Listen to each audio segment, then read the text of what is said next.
अस्सलाम वालेकुम students, I hope everybody is good at home. जो आज का लेसन है वो है एरे ऑफ ऑब्जेक्ट्स के बारे में। I receive a query on this, so I thought to make a little video on that. So array of objects होता क्या है और हम उसको कैसे यूज़ करते हैं। It's very simple thing. ये मेरा वही वाला प्रोजेक्ट है जो हम चला रहे हैं, ठीक है। तो हमने क्या करना है, देखिए, all we know about array is a collection of elements, ठीक है। एंड किस तरह के एलिमेंट्स की कलेक्शन है? सेम टाइप के एलिमेंट्स की कलेक्शन है। मतलब अगर उसमें एक एलिमेंट इंटीजर है ना, तो उसका हर एलिमेंट इंटीजर होगा, ठीक है। बिल्कुल ऐसे ही अगर उसका एक एलिमेंट करेक्टर टाइप है ना, तो वो पूरी एरे करेक्टर टाइप एलिमेंट्स की होगी। मतलब वो एक ही टाइप के एलिमेंट्स को अपने अंदर स्टोर करता है या उनको कलेक्ट करके रखता है या ऑर्गेनाइज करके रखता है। अच्छा, हमें ये भी पता है कि एरे की जो इंडेक्सिंग है वो ज़ीरो से स्टार्ट होती है, ठीक है। अच्छा, फिर हमें all we know another thing about arrays कि उसमें कंसेक्टिव मेमोरी एलोकेशंस होती हैं। उसके जितने भी एलिमेंट्स हैं वो एक साथ कंसेक्टिवली मेमोरी में रिसाइट कर रहे होते हैं, ठीक है, दिस सिट टुगेदर। अच्छा, फिर हम अब ये देखें कि अब हमने एक एरे बनानी है जो कि जिसका हर एलिमेंट जो होगा ना ऑब्जेक्ट होगा, ठीक है। अब क्योंकि हमारे पास ये कॉन्सेप्ट है कि उसका हर एलिमेंट सेम टाइप का होता है, इसका मतलब है कि उसका हर एलिमेंट एरे ऑफ ऑब्जेक्ट में क्या होगा, हर एलिमेंट जो भी ऑब्जेक्ट, हर एलिमेंट एक तो ऑब्जेक्ट होगा और वो ऑब्जेक्ट भी क्या होगा, एक ही क्लास का होगा। ऐसा नहीं है कि आपने एक ऑब्जेक्ट डॉग क्लास का उसमें सेव कराया है तो अगला एलिमेंट आप एम्प्लॉय क्लास का उसके अंदर सेव करवाएं और थर्ड एलिमेंट जो है वो ऑब्जेक्ट हो स्टूडेंट क्लास का, ठीक है। नहीं, अगर आपने एक एरे बनाई है और वो उसके अंदर हर एलिमेंट जो है वो ऑब्जेक्ट डॉग क्लास का ऑब्जेक्ट सेव हो रहा है, तो उसके उसमें सारे जितने भी एलिमेंट्स होंगे वो डॉग क्लास के ऑब्जेक्ट्स होंगे, ठीक है। अब आपको याद है कि आप डायनेमिक एरे कैसे बनाते थे कि आप कहते हो इंट एरे, ठीक है। आप कोई एरे का नाम देते हैं, ठीक है, और उसके बाद न्यू ऑपरेटर से आप उसको मेमोरी एलोकेट करते हैं, ठीक है, और आप इसको बताते हैं कि आपने इस का क्या साइज़ क्या देना है, ठीक हो गया। अब ये चीज़ करते हैं। अच्छा, बिल्कुल ऐसे ही अब हमने जो है ना एरे ऑफ ऑब्जेक्ट भी बनानी है। अब मुझे ये पता है कि मेरी डॉग क्लास है, ठीक है, और आपने जो ये देखे, मैंने D1 और D2 बनाए थे, ठीक है, पिछले अपने ट्यूटोरियल्स में दो डॉग्स बनाए हुए थे, ठीक है। अब मैं ये डॉग्स कहीं एरे के अंदर स्टोर करा देती हूँ, ठीक है। मैं कहती हूँ कि क्या हो कि वो स्टोर हो जाए हर जगह, ठीक है। अब वो स्टोरेज कैसे होगी, आप उसका ना ये एक इमेज चेक कर, आपको एक इमेज से समझाती हूँ। ये देखें, आपके पास एक एरे है 5 एलिमेंट्स की, ठीक है। तो ये मेरा फर्स्ट एलिमेंट है ज़ीरो इंडेक्स पे, फिर मेरा सेकंड एलिमेंट है फर्स्ट इंडेक्स पे, third and fourth and 5 elements है, फिफ्थ एलिमेंट मेरा फोर्थ इंडेक्स पर होगा। अब ये कहता है कि जो ज़ीरो इंडेक्स पे एक्चुअली क्या पड़ा हुआ है, फर्स्ट ऑब्जेक्ट का एड्रेस मैं यहाँ पे सेव करा दूँगी। तो इसका मतलब है ज़ीरो इंडेक्स पे एरे की फर्स्ट ऑब्जेक्ट पड़ा होगा। अच्छा, फिर मैं दूसरा ऑब्जेक्ट अगर क्रिएट करती हूँ तो उसका एड्रेस मैं कहाँ सेव करा दूँगी, अपने इधर फर्स्ट इंडेक्स के ऊपर।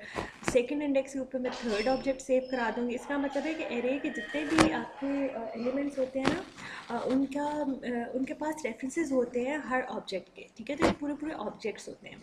इस चीज़ को आप यहाँ पे ऐसे समझ लें। देखिए, अब मैंने क्या करना है, मैंने एक एरे बनानी है जिसके अंदर हर इंडेक्स पे आपके पास डॉग का ऑब्जेक्ट हो, ठीक है। तो उसकी ये एग्जांपल देखें। अब मैं क्या करती हूँ, मैं 4 की एरे बनाऊंगी, ठीक है, और उसके अंदर मैं ये हम एक्सप्लेन करना चाह रही हूँ कि आपके हर इंडेक्स के ऊपर आपका डॉग क्लास का ऑब्जेक्ट होगा या एड्रेस होगा, रेफरेंस होगा आपके ऑब्जेक्ट का, ठीक है, डॉग क्लास के ऑब्जेक्ट का। इसका मतलब क्या है कि उसकी पिक्टोरियल रिप्रेजेंटेशन क्या बनती है, वो कुछ ऐसी बनती है कि ज़ीरो इंडेक्स के ऊपर आपका D1 का पड़ा होगा ऑब्जेक्ट, ठीक है। इसका मतलब है कि वो ये पूरा ऑब्जेक्ट जो बनाया था वो पड़ा होगा। उसका ब्रीड भी होगा वेरिएबल, उसका कलर भी वेरिएबल होगा, उसका एज भी होगा, उसकी साइज़ भी होगी। उसकी दो फंक्शनैलिटीज़ हमने बताई थी, ईट एंड रन। ये जो है ना, इसके पास रेफरेंस इस पूरे ऑब्जेक्ट का होगा। इसी तरह मेरे पास यहाँ पे फर्स्ट इंडेक्स के ऊपर या जो सेकंड एलिमेंट होगा वो क्या होगा, वो डॉग का D2 ऑब्जेक्ट में सेव करवा दूँगी, ठीक है। जब मैं D2 ऑब्जेक्ट कहाँ क्रिएट करूँगी, मैं इस इंडेक्स के ऊपर क्रिएट करूँगी। इसका मतलब है इस इंडेक्स पे क्या पड़ा होना चाहिए, एड्रेस होना चाहिए D2 ऑब्जेक्ट का, ठीक है। D2 ऑब्जेक्ट का एड्रेस पड़े होने का क्या मतलब है कि ये ऑब्जेक्ट जब क्रिएट हुआ है तो इसके पास भी क्या होगा, इसका ब्रीड होगा, कलर होगा, एज होगा, ठीक है, एज होगी और इसका साइज़ होगा और इसके ईट और रन के फंक्शंस भी होंगे। ठीक है, बिल्कुल ऐसे ही यहाँ पे थर्ड एलिमेंट क्या होगा, एक मेरा D3 जो होगा वो ऑब्जेक्ट होगा। इसका मतलब है मैंने एक एरे बना ली जिसके अंदर मैंने सारे अपने ऑब्जेक्ट्स को सेव करके इकट्ठे एक जगह मेमोरी में रिसाइट करवा दिए, सेव करवा दिए।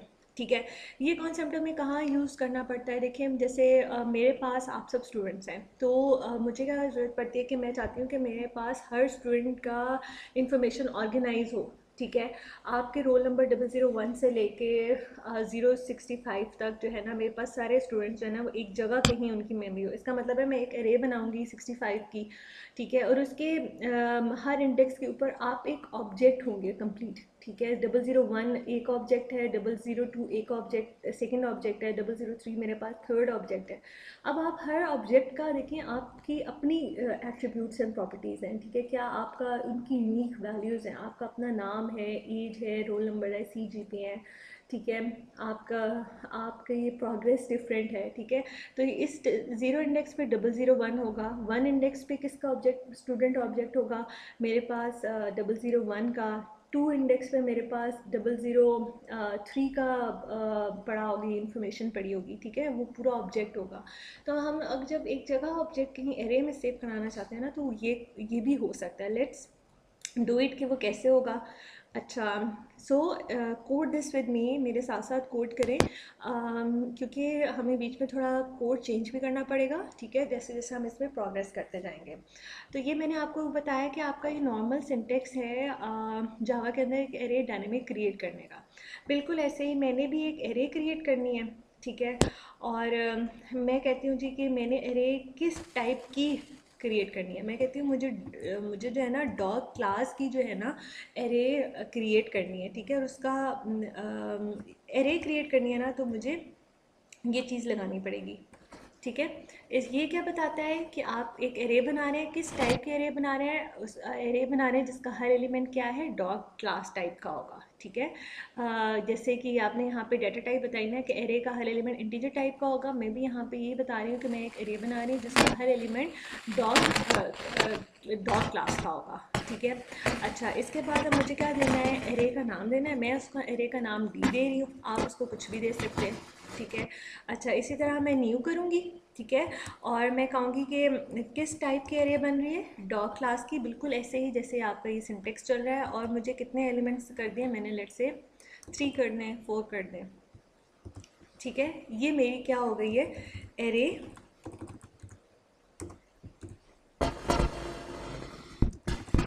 Of object declare.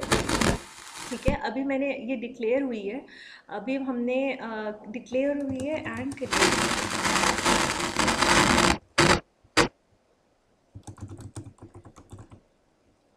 ठीक है, डिक्लेयर भी कर दिया और हमने क्रिएट भी कर दिया। अच्छा, अभी इनिशियलाइज नहीं किया, मतलब हमने उनको अभी वैल्यूज़ नहीं दी। अब हमने क्या करना है, देखिए मेरे पास ये बन गई एरे। ठीक हो गया, ये बन गई 4 एलिमेंट्स की, क्रिएट हो गई। किस नाम से, मैंने डी नाम से क्रिएट कर दिया। उसका मतलब है इस एरे के क्या नाम है, मेरे पास डी नाम है। जैसे ARR आप कोई भी नाम देते हैं एरे को, बिल्कुल ऐसे ही मैंने एरे को डी नाम दे दिया है। ठीक है, अच्छा उसके बाद आप कुछ भी दे सकते हैं, डॉग लिस्ट भी दे सकते हैं, आप यूँ भी कर सकते हैं, डॉग लिस्ट। आपने स्टूडेंट के काम करें, आप स्टूडेंट लिस्ट बना लें। ठीक है, डॉग एरे रखना है तो आप डॉग एरे रख लें। ठीक है, मैंने डॉग लिस्ट बना दी है, डॉग कलेक्शन के नाम से कुछ भी बनाना है आप, चले इस तरह मीनिंगफुल नाम दे दें, so you get to know. अच्छा, अब मैंने क्या करना है, देखिए अब मुझे ये पता है कि मैंने इस डॉग लिस्ट की 0 इंडेक्स पे कोई ना कोई एलिमेंट सेव कराना है ना। ठीक है, बिल्कुल ऐसे ही मैंने इस डॉग लिस्ट के फर्स्ट इंडेक्स पे भी कोई ना कोई एलिमेंट सेव करवाना है, ये चीज़ है।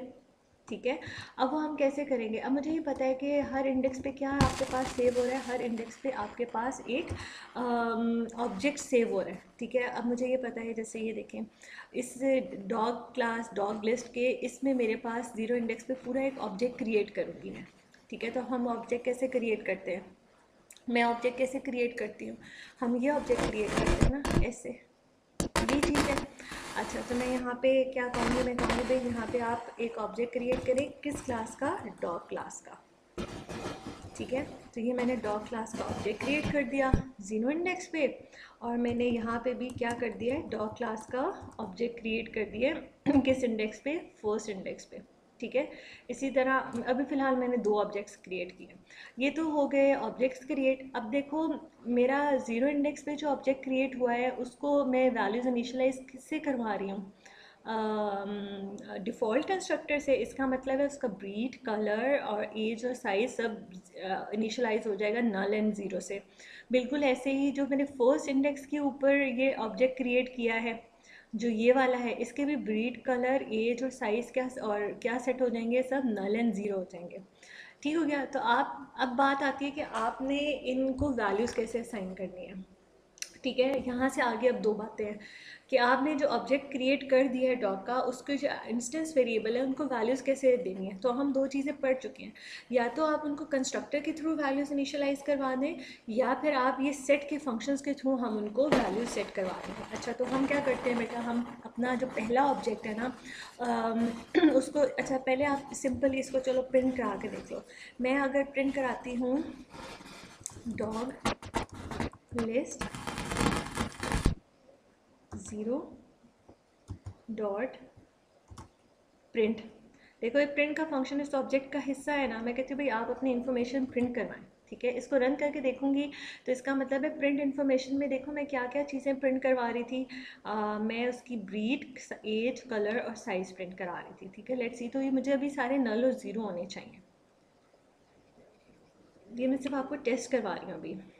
ठीक है, अब देखो उसने मुझे दो दफ़ा दिया object is created, object is created. ये वो चीज़ है जो हमने डिफ़ॉल्ट कंस्ट्रक्टर के अंदर लिखी थी कि जब भी ऑब्जेक्ट क्रिएट होगा ना तो वो मुझे मैसेज दे देगा कि भाई आपका ये ऑब्जेक्ट क्रिएट हो चुका है। ठीक है, यहाँ पे ये, तो इसने मुझे दो दफ़ा मैसेज प्रिंट कराया, क्यों, क्योंकि मैंने दो दफ़ा डिफ़ॉल्ट कंस्ट्रक्टर को कॉल किया है। ठीक है, अगर आपने मैसेज प्रिंट नहीं कराना है आप इसको कमेंट कर दें। ठीक है, तो इसका मतलब है मेरे दोनों ऑब्जेक्ट्स क्रिएट हो चुके थे, और मेरे जो पहला ऑब्जेक्ट है और मेरा सेकंड ऑब्जेक्ट है, दोनों की वैल्यूज़ नल और ज़ीरो से इनिशियलाइज हो चुकी हैं। ठीक हो गया। अच्छा, अब क्या करते हैं, यहाँ पे इसका मतलब है इनिशियलाइज हो चुकी हैं।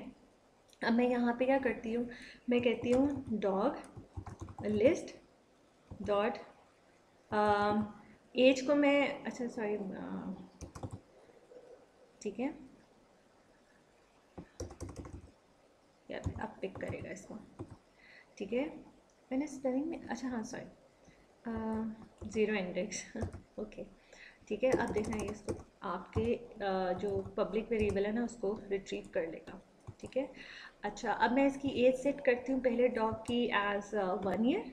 ठीक है, क्योंकि मेरा एज पब्लिक था ना, वहाँ पे वही वाला कॉन्सेप्ट चल रहा है, पब्लिक था एज, तो इसलिए मैं उसको डायरेक्टली असेस कर सकती हूँ थ्रू इट्स ऑब्जेक्ट, क्योंकि ऑब्जेक्ट तो मेरे जनरल इंडेक्स के अंदर सेव है ना, तो मैं उसके थ्रू डॉट ऑपरेटर के थ्रू उसको असेस कर सकती हूँ। ठीक है, बिल्कुल ऐसे ही मैं क्या कर सकती हूँ, मैं कहती हूँ भाई इसके अंदर मेरा साइज़ भी पब्लिक था।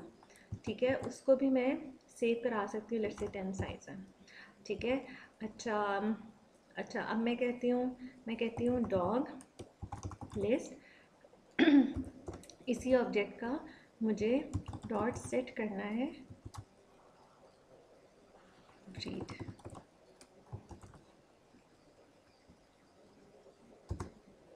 ठीक है, और ब्रीड में करती हूँ हस्की चल रही थी। ठीक हो गया, तो मैंने ब्रीड भी सेट करा दिया, और इसी ऑब्जेक्ट का मुझे चाहिए सेट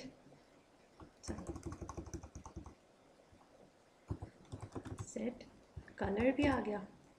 ठीक है, और मैं कलर कह देती हूँ वाइट। ठीक है, ये सेव करवा दिया। अब हम इसको जब प्रिंट करके देखेंगे ना, तो जो सारी इन्फॉर्मेशन मैंने दी है ना वो मुझे यहाँ पे डिस्प्ले होनी चाहिए। ठीक है, हस्की एज 1, वाइट कलर और साइज 10। ठीक हो गया। तो आपने क्या किया है अभी तक, आपने ऑब्जेक्ट क्रिएट, आपने ऑब्जेक्ट जो है वो डिक्लेयर वो कराई। यहाँ पे आपने एरे के जो ऑब्जेक्ट्स हैं वो क्या किए हैं, क्रिएट किए हैं एंड इनिशियलाइज कराए हैं उनकी वैल्यूज़। ठीक है, इनिशियलाइज कराएं। अब दो तरीके हैं, या तो आप डायरेक्टली सेट फंक्शन से करवा लें, ठीक है, या फिर आप पैरामीटराइज कंस्ट्रक्टर से करवा लें। ठीक है, अब जैसे मैं चाहती हूँ, मैंने यहाँ पे देखें पैरामीटराइज कंस्ट्रक्टर सबसे बनाए हुए थे। मैं कहती हूँ मुझे रन टाइम के ऊपर ही मेरा कंस्ट्रक्टर जो है वो पैरामीटर एक्सेप्ट करे। तो वो कौन सा पैरामीटर होगा, वो ये पैरामीटराइज कंस्ट्रक्टर होंगे। मैंने सारे पैरामीटराइज कंस्ट्रक्टर बना दिए, हर एट्रीब्यूट के लिए बना दिए। ठीक है, ताकि मैं जो भी एट्रीब्यूट दूँ वो उसको एक्सेप्ट कर ले वहाँ से। ठीक है, उसके साथ जाके वो वाला ही मेरा पैरामीटराइज कंस्ट्रक्टर हो जितने मैं यहाँ पे पैरामीटर्स भेज रही हूँ। ठीक है, मैं यहाँ पे क्या करती हूँ, मैं यहाँ पे ना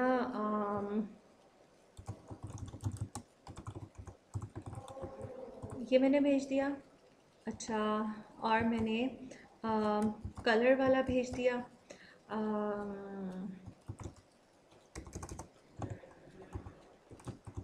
ठीक है, तो मेरा कौन सा पैरामीटराइज कंस्ट्रक्टर बाइंड होगा, वो वाला जो दो पैरामीटर्स इनपुट ले रहा है। ठीक है, ये चीज़ वो ये होगा। सीक्वेंस याद रखिएगा, पहला ब्रीड है, दूसरा कलर लेना चाहिए हमेशा उसे। ठीक है, सीक्वेंस मैटर्स अलॉट।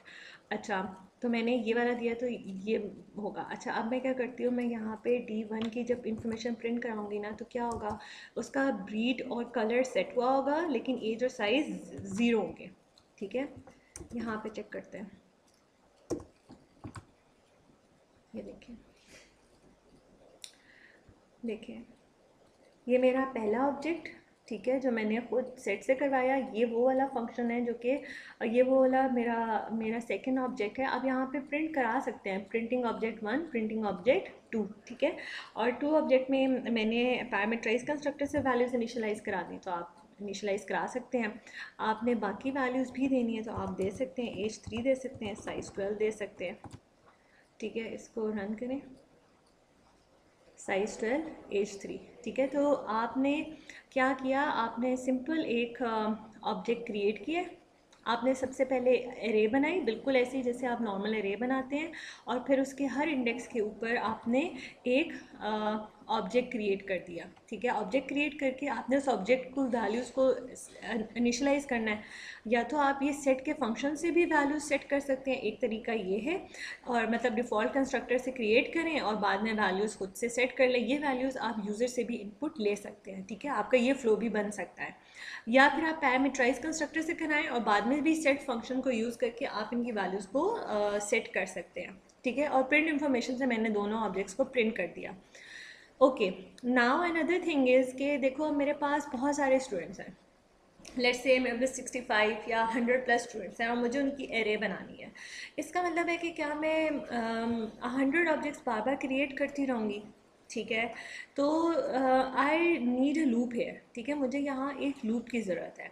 मैं चाहती हूँ कि मैंने एरे ऑफ ऑब्जेक्ट डिक्लेयर कर ली, तो मैं यहाँ एक छोटा सा क्या करूँगी, मैं यहाँ पे एक छोटा सा लूप बना दूँगी।